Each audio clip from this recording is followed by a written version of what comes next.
Hello, welcome back to Gardener's World. Now, I don't know about you, but it has been a horrendously wet winter here at Longmeadow, the wettest ever recorded. We've had floods right up to where I am now. You can still see there's a little bit of flooding in the background. And our house has been lucky. We haven't been flooded, but I do know that a lot of people in this area have had terrible floods to contend with. So it's been a tough time. But the garden seems to have come through unscathed. There's a real feeling of spring in the air, things are growing fast, there's a freshness, and certainly now is the time to do a whole host of jobs. And what I'm doing at the moment is lifting this iris. This is Iris sibirica that likes wet conditions. It has lovely little blue flowers in June. It's really vibrant, but you can see from here that it's formed a kind of donut, a circle, with a sort of empty space in the middle, and that's very typical of herbaceous plants. You plant them as a clump, they grow outwards like that with the new parts on the outside, and the middle, the oldest bit, can hollow out. So every 2, 3, 4 years, depending on the plant, it's a good idea to lift them, divide them up, and then create yourself some new plants. And the time to do this is right now when you see good, strong growth, and the plant will hardly know that it's being lifted. And you can see if I lift this part, let's hike that out, that is the middle. So I could just chop that off. And you can see it's really, really hard. And this now is a nice, good, healthy clump that will grow strongly. I have to say it's very nice to get my hands back in the soil. This is the first day it hasn't rained for ages. It's good to be back in the garden. In today's program, Frances immerses herself in houseplant heaven at a unique display at RHS Wisley. And we meet a gardener in Somerset who is simply potty about pots.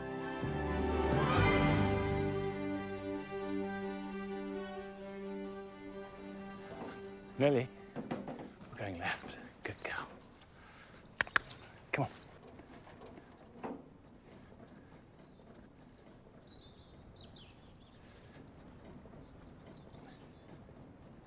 The writing garden has kept out the water. This hasn't flooded.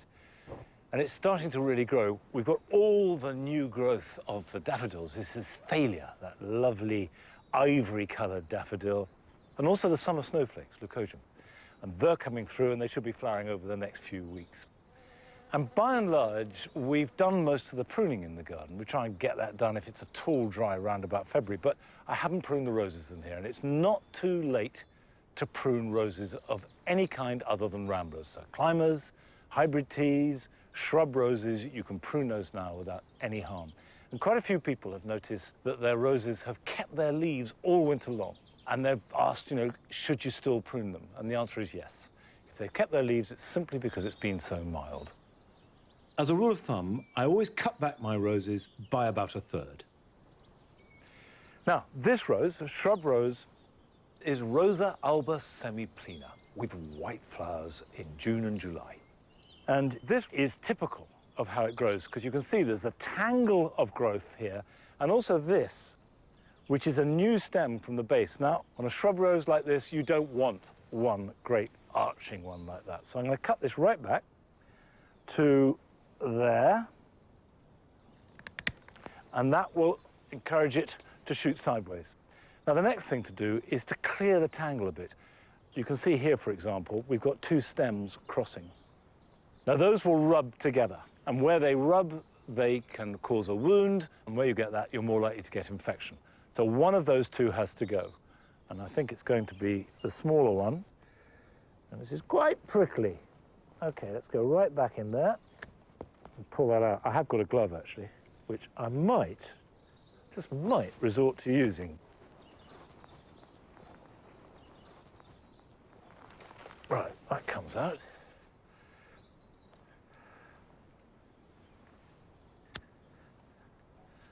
So what I'm trying to do is just to clear anything crossing, anything looking diseased or broken or growing too much inwards. So, for example, we can take that back and this. These are strong shoots, nice strong growth there. This here is much more flimsy, it's weedy. And that's what you need to cut back hard. Cut it right back, and then the new growth will have the energy. So just create a nice open framework where there's lots of air, so we won't have to worry so much about fungal problems. And then you'll get plenty of new growth coming very quickly at this time of year, and that is what will carry the flowers.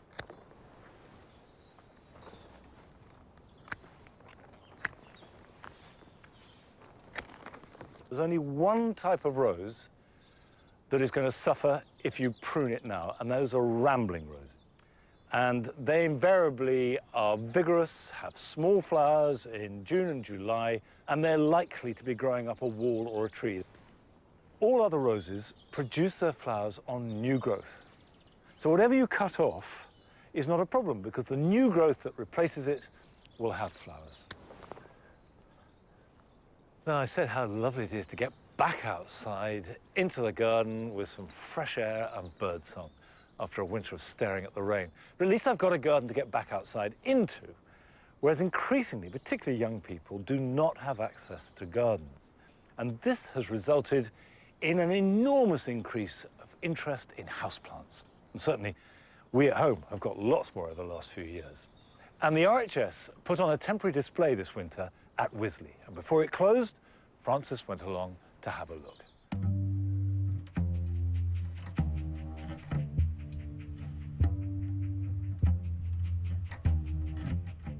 When I was a student up in Scotland, I had one lone peace lily in a pot, and it came with me to every room in the house. And now, never having had my own proper garden, the collection of houseplants I have has grown to probably about 50.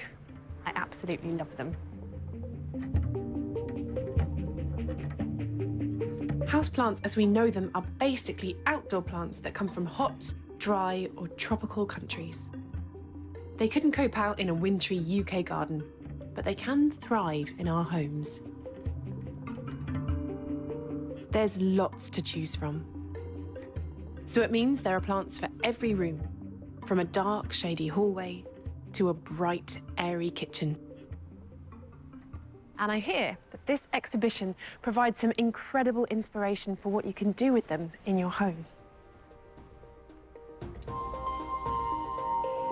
It's based on an abandoned house where the plants have taken over. So the dining room, bathroom, lounge, and even the bedroom have plants erupting from every cranny. Danielle Warner is one of the creators. So you were in charge of the dining room? Yes. How did you come up with these ideas? Well, luckily I've got a great team on the Glasshouse team, and we all kind of contributed ideas. As we brought the props, more ideas came to light, such as the Echeveria cake.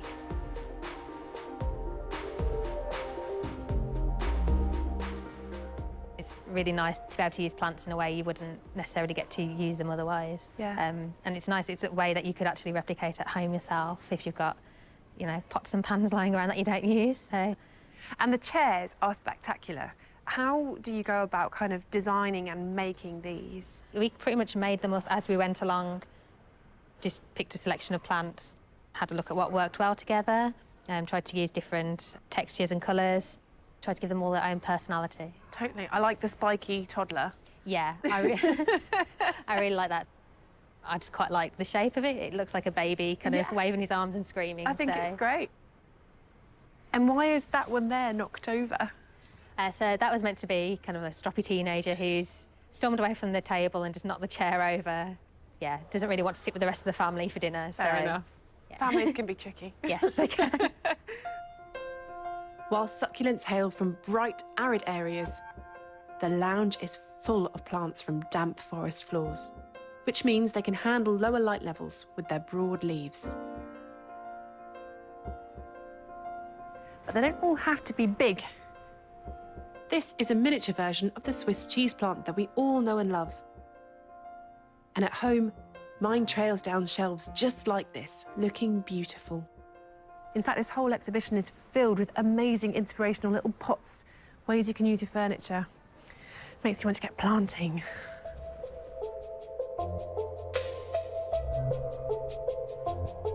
Stairs and their banisters make a perfect frame for eager climbers. But the bedroom is more airy. This really takes the idea of a flower bed to a whole new place. It's a four-poster filled to the brim with all different kinds of bromeliads. Now, bromeliads in the wild have evolved to grow as epiphytes, which means they grow on the bark of trees. So their roots and the water that falls into the leaf in their rosette formation is where they get their nutrients and their water from. So when you grow them at home, make sure you keep watering them into the plant itself. And in terms of compost, mix that with a lot of orchid bark because it will stop the roots from getting too waterlogged. The most famous bromeliad is probably the pineapple, and they're right here on top of the bedposts. And that is a nice touch.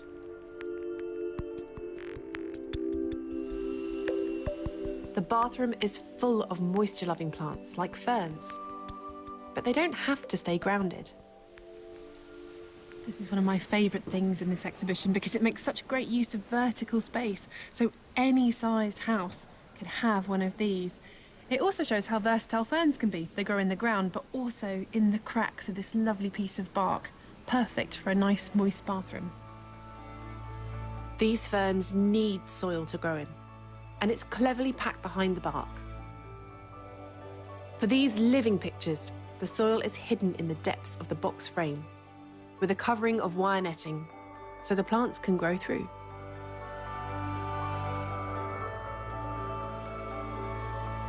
It's so inspiring to see houseplants used creatively. Yet we know they're not just beautiful decorations. They're also living, breathing species, and looking after them and growing them in our homes is as good for our well-being as it is for theirs. And with that in mind, I've got one for my mum on Mother's Day and one for me as well.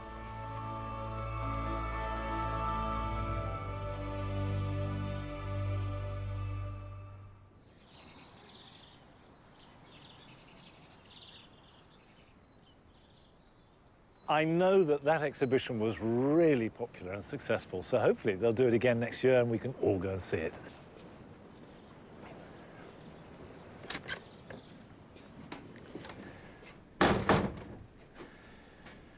Now, I am fairly new to houseplants. This is something that has grown on me over the last few years, and gradually I've got interested. So this is new territory for me. But there are certain things that apply in whatever type of houseplants you want to grow, and they are all based on sound common sense. The first thing is to find out where a plant comes from. So, for example, if you have desert plants like cactus or succulents, give them lots of bright sunlight, and the worst thing you can do is overwater them. For example, these succulents that we have here, we only water in September or early October, and then not again until spring. However, if you have plants that like jungle or shade, like a lot of these, we've got ferns, we've got spider plants, they will need to be in some shade and also moisture. But the crucial thing is not so much moisture to the roots, but moisture in the air. So the first thing anybody who's getting any foliage houseplants should get is a good size sprayer and give them a really good spray. That means you've got to put them somewhere where the spray is not going to damage soft furnishings or a carpet or electrical units or whatever it might be. If you want to repot them, rather like putting them in the light or in the shade, you need to know what type of plant it is. So if you've got a succulent or a cacti, it's going to need really good drainage. And I've made a mix here, which is pretty much 50% coir, 50% grit.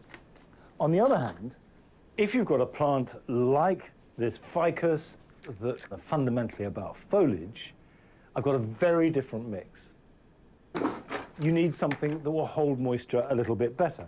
And so this is a peat-free compost mixed up with a little bit of leaf mould and a little bit of grit. Now, you can buy proprietary houseplant composts, and that's fine, except for the fact that a lot of them do include peat, and I see no reason ever to use peat. In fact, that's a subject that we are going to look at much more closely over the coming weeks, but that's to come.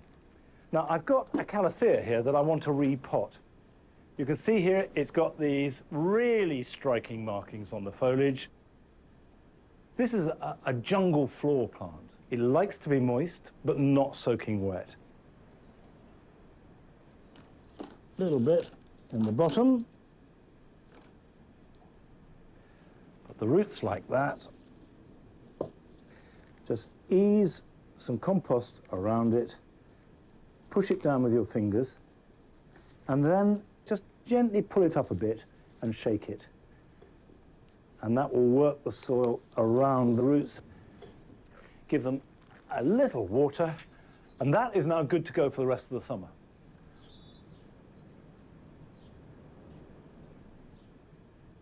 A lot of people I know are very worried because they see little black flies on their houseplants, and this is the scarab fly. They thrive in damp soils, but don't worry, they do little harm to your plants. But to keep them at bay, avoid overwatering and allow the soil surface to dry out completely in between waterings. We will be looking at houseplants a lot more this year and celebrating them for all their beauty and variety. Now, last May, we went to Congressbury in Somerset and visited a gardener who's growing her plants in pots, but outside. And most of us who garden have some pots. But she has lots and lots and lots of pots. I just counted all my pots. There are 1,259. They say I'm potty.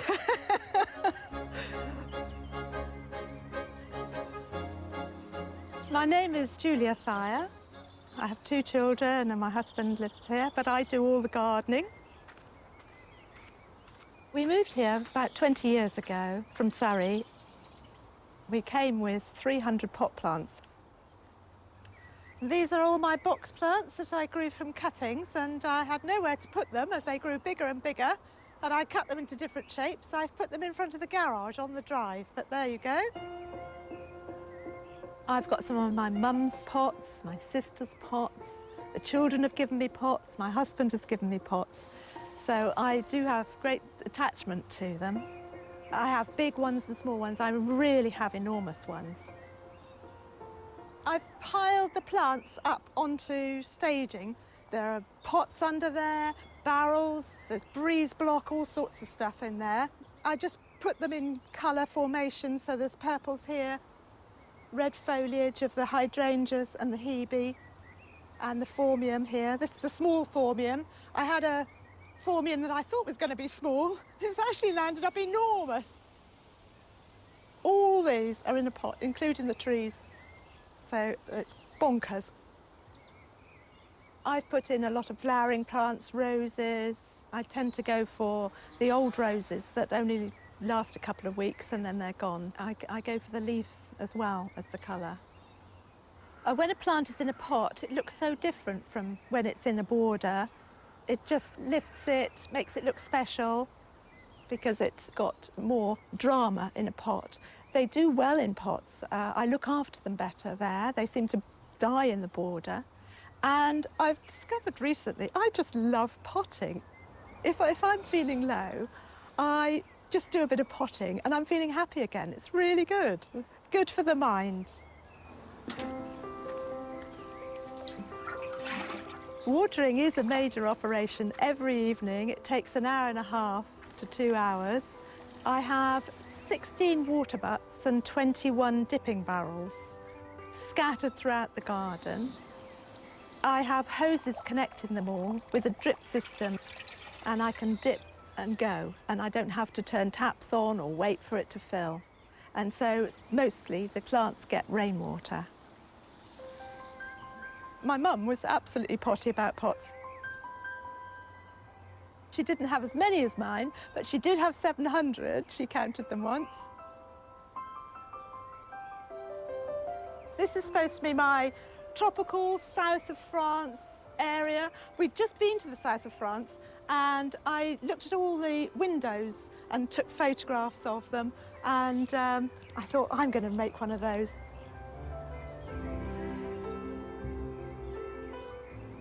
This is the pew that I put a top on to keep it dry, and this is made of an old dog kennel.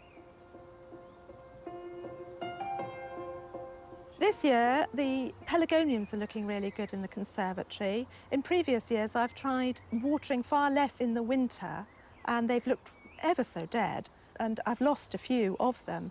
But this year, I watered all winter, and they've done really well. They've looked nicer, they've looked alive, and now they're coming on really well. Most people have a conservatory on a sunny day like today for sitting, socialising, eating. Ours is usually a jungle. You need a machete to get from one door to another. The garden has become her canvas. I see it's a very useful recreation area, which Julia just happens to make beautiful for me. It's just lovely. We love it. I'm really trying to cut back on the number of pots because I think I've got totally enough now. But I probably won't resist. No, I'll probably buy another one.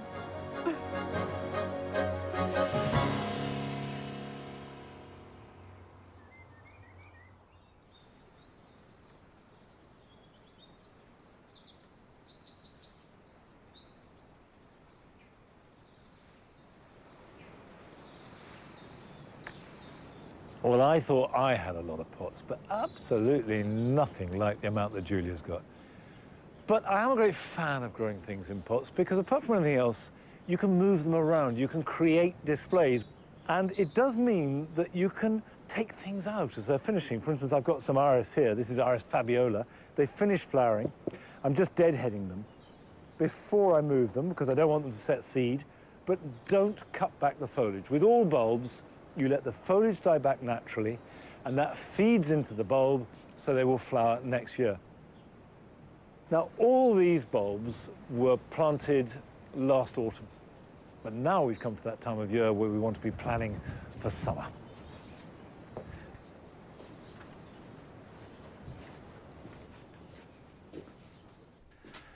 One of the things I love most about spring is seed sowing, because there's so much hope and possibility inherent in it. And if you're not used to growing plants from seed, we'll start now. It's cheap, it's easy, and if it doesn't work, well, you've lost a packet of seeds, and that's a lot cheaper than just losing one plant. I want to sow some tomatoes. I've got a compost made of coir, a little bit of leaf mould, a little bit of garden compost, a little bit of perlite, but if you just buy a general purpose peat-free compost, that'll do fine. Got a number of seeds. I've got one called Costoluto Fiorentino, which is a really good ribbed beefsteak tomato, and it's fantastic as part of a salad, but it's a meaty, chunky thing. Right, not a lot there. Let's do the trick where you just lick the end of a pencil, and the seed should stick to it like that, and then you can place it.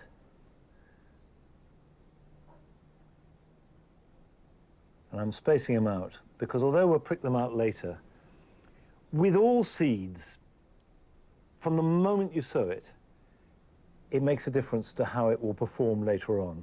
So if it develops well from day one, it's going to benefit months later. Now I'm just going to press that down, and the reason I do that is just to make sure that there's good contact between the seed and soil. Cover it with a thin layer of compost through a sieve, and if you haven't got a sieve, you can just either sprinkle some on or use a little bit of vermiculite if you've got it. Press that down again, put a label. The latest that I'd want to sow tomatoes would be the end of April, because after that there isn't enough time for them to grow and then set fruit and ripen. But you've could sow some now and then sow another batch in a month's time, and that will stagger the harvest. The next one I want to sow is called cure de bouet, which means ox heart. It's heart-shaped, and it's sort of halfway between a smaller tomato and a beefsteak. Now, these I'm going to sprinkle because there's enough of them. Right, press them down again, like that, cover them over.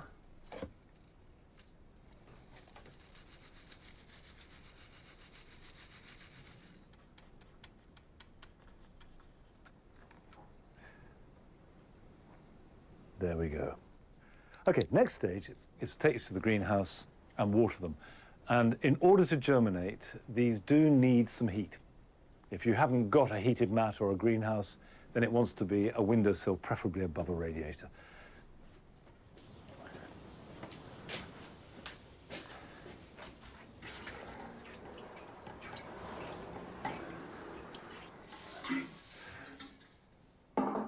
Right, that's one job done. Now, for the first time this year, but not the last, here are your jobs for the weekend.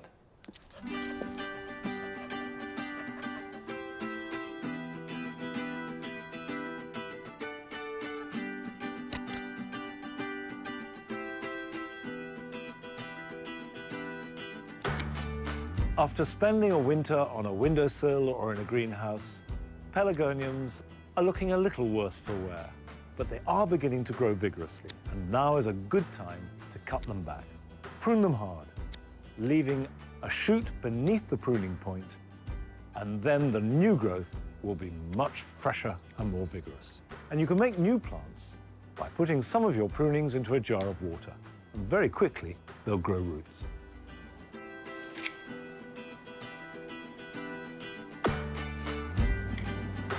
If you haven't done so already, it's time to cut back all deciduous grasses.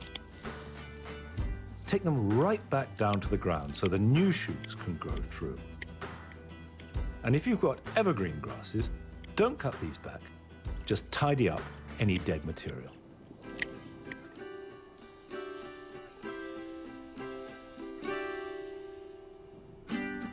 Even if the soil is still too wet to plant potatoes, it's a good idea to chip them, and this gets them off to a good start. Put the seed potatoes in egg boxes or seed trays, and then put them somewhere bright but frost-free. They will develop nice stubby shoots, ready to explode into action when you do get around to planting them.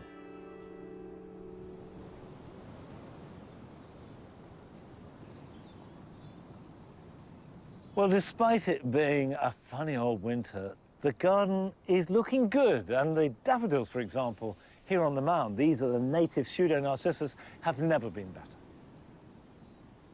And today is the spring equinox, which means that from tomorrow, we've got more day than night. And every day that light is stretching out.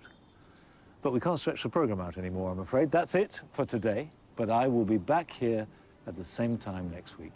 So until then, bye-bye.